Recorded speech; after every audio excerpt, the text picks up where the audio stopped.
Madam Deputy President, I rise to speak on this motion, and I note from the outset that it is a very unbalanced motion, and indeed there were questions asked about whether or not the Greens, why or if the Greens went on this study tour. No, the Greens, no Greens MP that I know of went on this study tour, and primarily because of the one-sided nature of the itinerary. And the one-sided nature of the itinerary is reflected in the one-sided nature of the motion that's brought before this House. In fact, in a motion that purports to be talking about building an understanding about the complex and various issues impacting on Israel and other jurisdictions within the Middle East, it is extraordinary that in the more than 100 words and 5 paragraphs of this motion, that not one word about Palestine is mentioned. Palestine isn't mentioned, the Palestinians aren't mentioned, the human rights of the Palestinians are utterly airbrushed out of this motion, just like they were airbrushed out of the itinerary of the study tour that travelled to Israel and some very small parts of the West Bank. In fact, from hearing the contributions of the members who went on this study tour, and from reading the motion, you can see that this is little more than a public relations exercise for the Israeli government. And indeed, it's a public relations exercise that's been run in part through the offices of the Jewish Board of Deputies here who arranged it, and as I understand it from what I heard from the other contributions, in part paid for the study trip to Israel. For the record, I don't recall getting an invitation from the Jewish Board of Deputies for this visit. However, had I received one, and I don't recall receiving one, had I received one, I would not have accepted the invitation to go on this study group because of the extraordinarily one-sided itinerary that it put before the members. Now, if the Parliamentary Friends of Israel were actually interested in building an understanding of the complex issues in the Middle East, which is what they purport to have been, you would have thought that their itinerary would have included a couple of other places to visit. First of all, surely the itinerary would have included visits outside of the limited confines of Israel, Jerusalem and Bethlehem. How could legislative members of this chamber, who want to get a balanced understanding of the issues facing the Israelis and the Palestinians and the Middle East, travel to that part of the world and not meet with any members of the Palestinian Legislative Council, or at least those members of the Palestinian Legislative Council who aren't currently being held in Israeli jails, many of them without trial and without being charged with any criminal offence? How could you go there and meet with only one of the legislative bodies, meet only with the Knesset and ignore the Palestinian Legislative Council?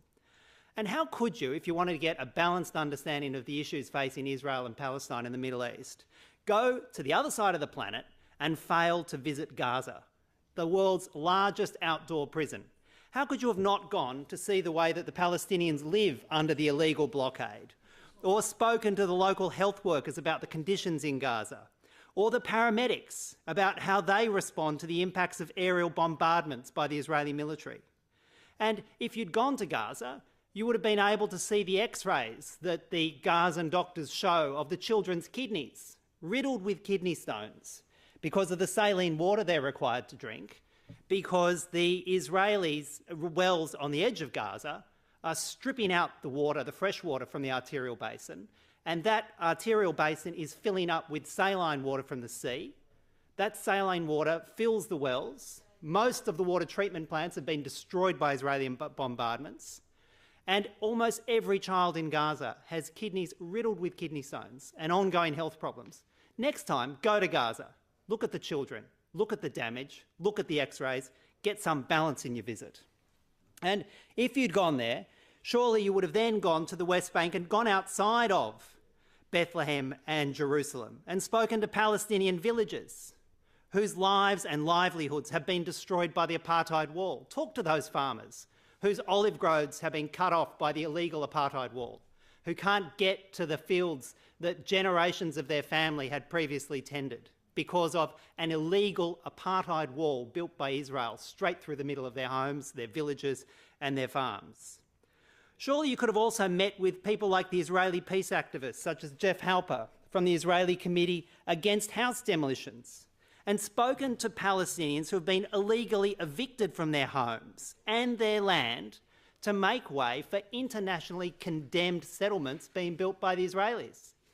But no, you spoke to the Israeli settlers, but you didn't go and visit and speak to the people who have been evicted illegally for these internationally condemned unlawful settlements that are now riddling the West Bank. And how could you have not travelled to Hebron and done the Breaking the Silence tour, where former Israeli soldiers would have told you about what actually goes on in the occupied territories, about the violence and the discrimination perpetrated by the Israeli military and the settler movement against the native Palestinian population? Or were they Israeli voices you just wanted to edit out and not hear? The inconvenient truth of the illegal, violent, discriminatory and brutal occupation in the West Bank. And how could you have not visited the Palestinian refugee camps in neighbouring countries like Lebanon? Order. It's disorderly to interject. And how could you have not visited the Palestinian refugee camps in neighbouring countries like Lebanon, where Palestinian refugees from 1948, from 1967 and beyond live in substandard third world conditions? Point of order. The Honourable Linda Volz. Acting President. Members during this debate have been heard in silence by all sides. There are some people that may not agree with other views in this chamber, but people's views should be allowed to be expressed in a democratic way. I would ask you to stop members of this chamber yelling down other members who they may disagree with their views. There has been... Yeah, you don't want to Order. There is a motion. Order. There is a motion on the floor and members are entitled to share their view. Respect the chair. The Honourable Dr Peter Phelps. There are diverse views in this chamber and they're entitled to be heard in terms of protocol in silence. The Honourable Mr David Shoebridge. Deputy President.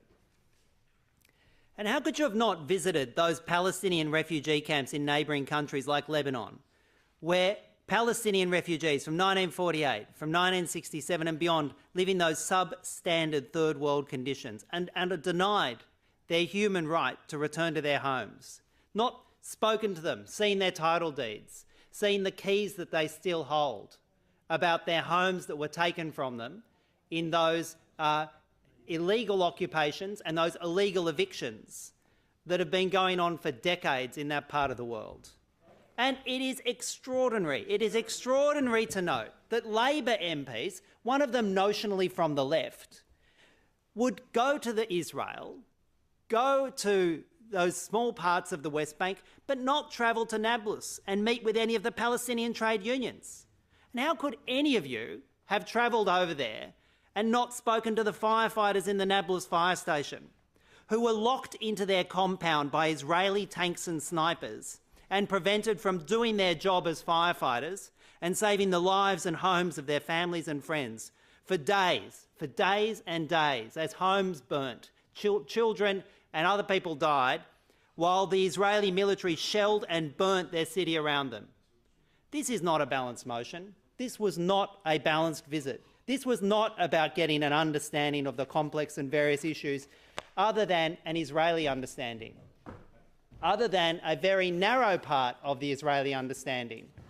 And to suggest that, that having gone on such an unbalanced tour and failing to see the balanced truth, the oppression that Palestinian people face daily as a result of the illegal occupation of Israel, and come back here, put on this motion and preach to the rest of the chamber about truth and understanding, about peace and non-violence, it is just extraordinary.